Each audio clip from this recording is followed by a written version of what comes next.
What's going on, guys? Zuko back with another Dragonflight video. I want to talk about Elemental Shaman, and if you've watched the recent videos, you know that I'm going to be maining Elemental Shaman in 10.2. I want to talk about like why that's the case and kind of what insane decision, reasoning I could possibly have for wanting to do this. The biggest reason is going to be the tier set bonus. I'm going to talk about that in a second. The new tier set bonus that's coming. And most importantly, what that tier set bonus does to enable sort of the new playstyle / old playstyle, the Wildfire build with a bit of modifications. How that playstyle is so much more fun than the current playstyle for Ele Shaman. And I think one of the biggest reasons that people don't want to play Elemental Shaman is because the playstyle is just really like cumbersome. There's a lot of extra buttons. It's kind of frustrating to play. I'm going to get into that in a minute. Let's just start with the new tier set bonus. Unfortunately, I can't get on the PTR right now because it's been down for like 2 days straight, and I just can't get onto it. So we're just going to look at it right here. This is the most recent version of the tier set bonus. It's been nerfed multiple times because it was way too powerful. Let's just read it really quickly. So, the 2-piece enables Primordial Wave to also cast Elemental Blast at 70% effectiveness. So every time you cast Primordial Wave, you're sending an Ele Blast. It gives you all 3 of the Ele Blast bonuses for 10 seconds, which is huge. In addition, the 4-piece bonus allows your Lava Burst to burn your target for 10% additional damage over 4 seconds. That's every Lava Burst that you send out will burn the target for 10% of the damage over 4 seconds. After consuming Primordial Wave, your next 2 casts of Lava Burst will also hit 3 additional targets affected by Flame Shock. So that used to be like 3 casts. It's been nerfed. But the point is, it's still very strong. It's still going to provide a ton of amazing bonuses for you. You get the Ele Blast buffs all the time. So it's giving you stat boosts, which is significant, by the way. Elemental Blast is no joke, right? This thing ends up giving you 6% crit and haste, and then 11% mastery, which means you're going to overload more, which means you're going to be triggering Rolling Magma more. We'll get to that in a second.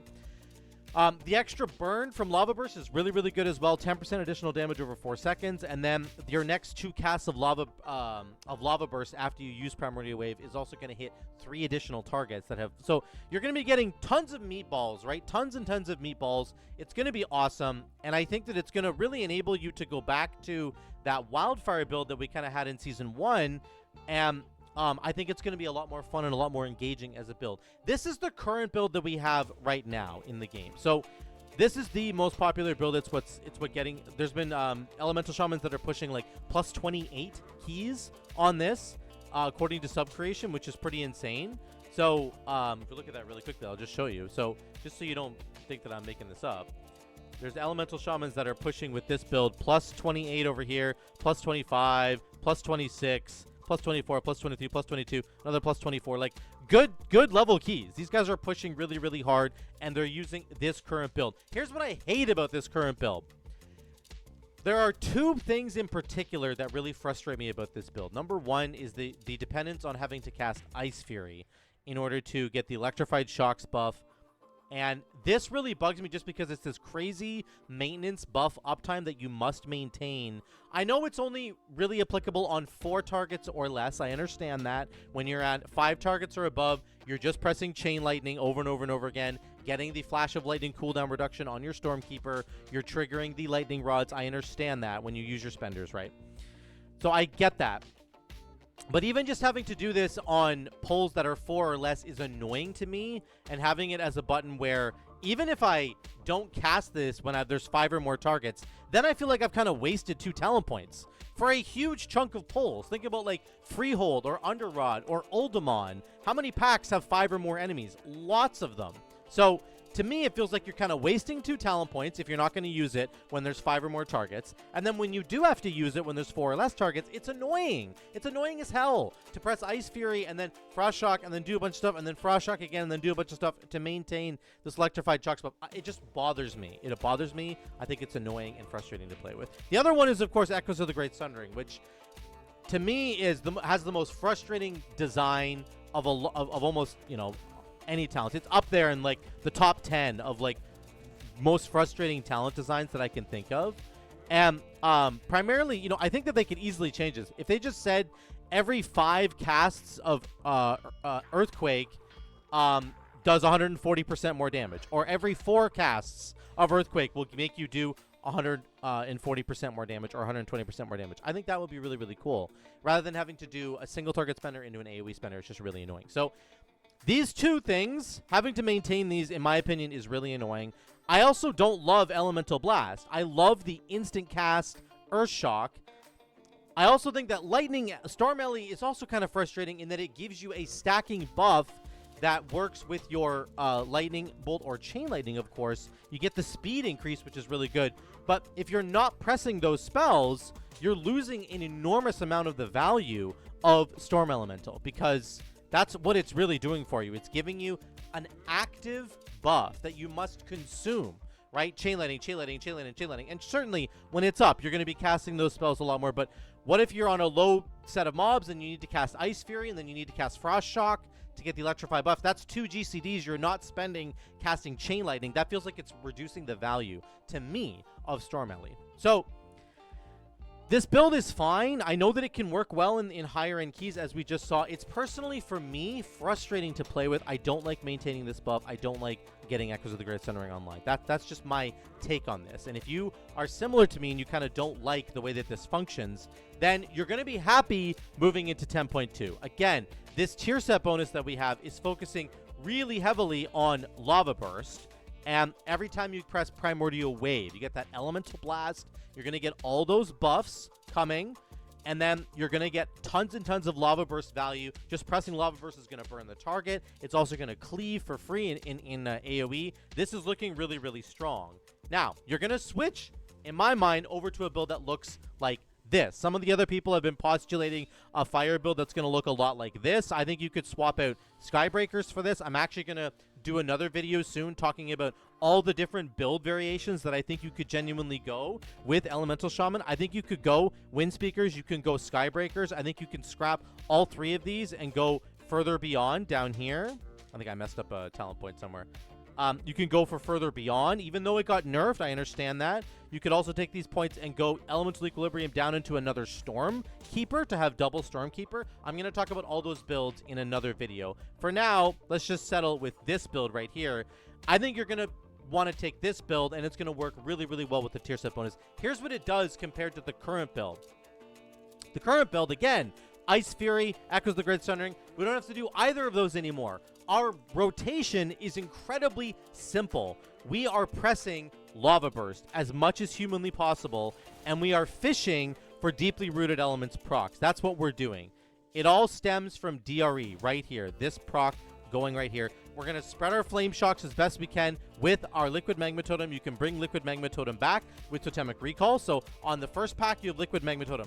Then you recall it. On the second pack, you have Liquid Magma Totem. And then you are out for the third pack, but you can have Surge of Power filling in the blanks there, where you do an Earthquake or something into a Flame Shock, and it spreads 2 extra. You get 2 Flame Shocks instead of 1. Then you can press a Primordial Wave, maybe just have a 3 enemy Primordial Wave go off, or do another Earthquake into another Flame Shock, and then you have 4 Flame Shocks. You do 1 Primordial Wave, you have 5 Flame Shocks. That's good enough. You full send your combo then, and then you're back in trying to dig for the Deeply Rooted Elements procs again. Once you do get those DRE procs, you can do Lava Beam, right? Because your Chain Lightning turns into Lava Beam. You can do more Lava Bursts in order to dig for more Deeply Rooted procs. The cycle is very, very simple. All you're doing is pressing Lava Burst as much as possible to dig for these DRE procs to try and get the build to continue in that cycle. That's what you're doing. Now, that might sound boring to some of you, but it is a really fun game to play, and the payoff is so much fun. And I think that the synergies here are better. For example, Fire Elemental compared to Storm Elemental. You don't have an active buff that you have to work with like Storm Elemental. You have a passive buff from Fire Elemental. Makes your Flame Shocks deal damage 33% faster, and your newly applied Flame Shocks last twice as long.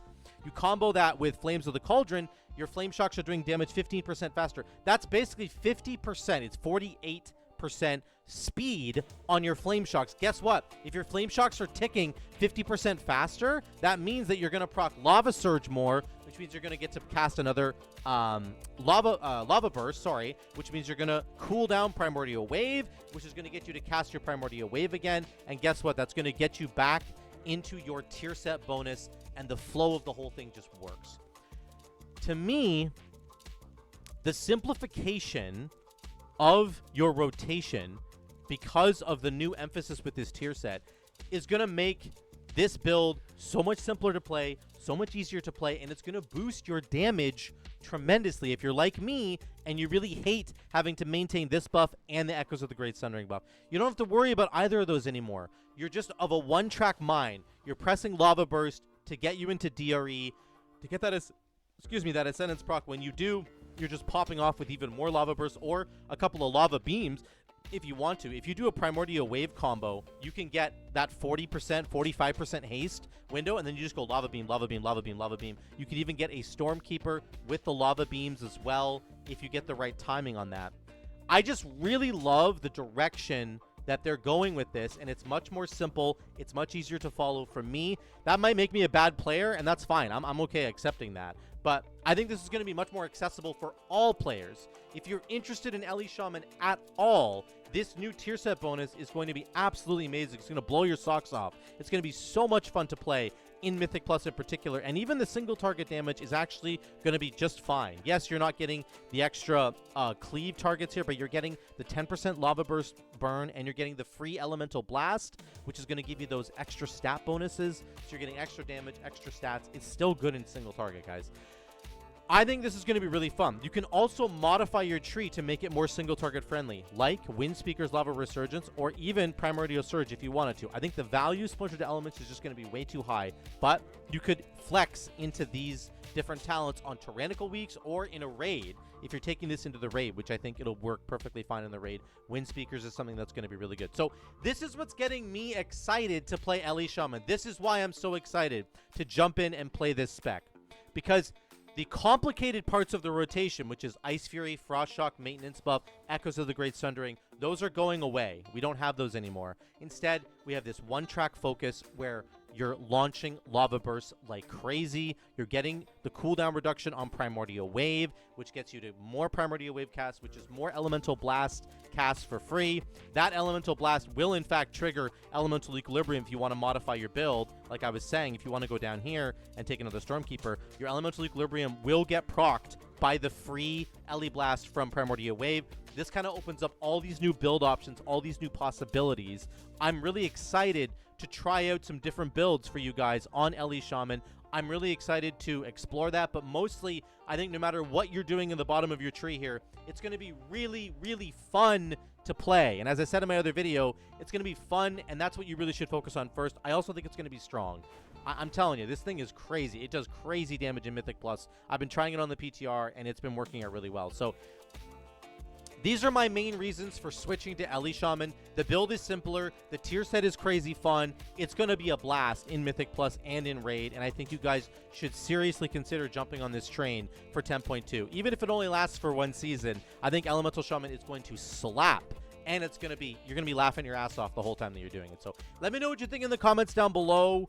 Do you think that this new Elemental Shaman build will be able to hold up when it comes to damage, just like the current build does? Or what do you think there? I would love to hear your thoughts. Are you thinking of switching to Elemental Shaman like I am? Please let me know in the comments down below, because I think this is going to be a really easy change. If you've been intimidated by an Elemental Shaman in the past because of things like Ice Fury and the Echoes of the Great Sundering, this is the time to switch. Please, this is the time to switch. You're going to love it. Thank you guys so much again for watching. Let me know what you think in the comments down below. I love you all. I will see you in the next one.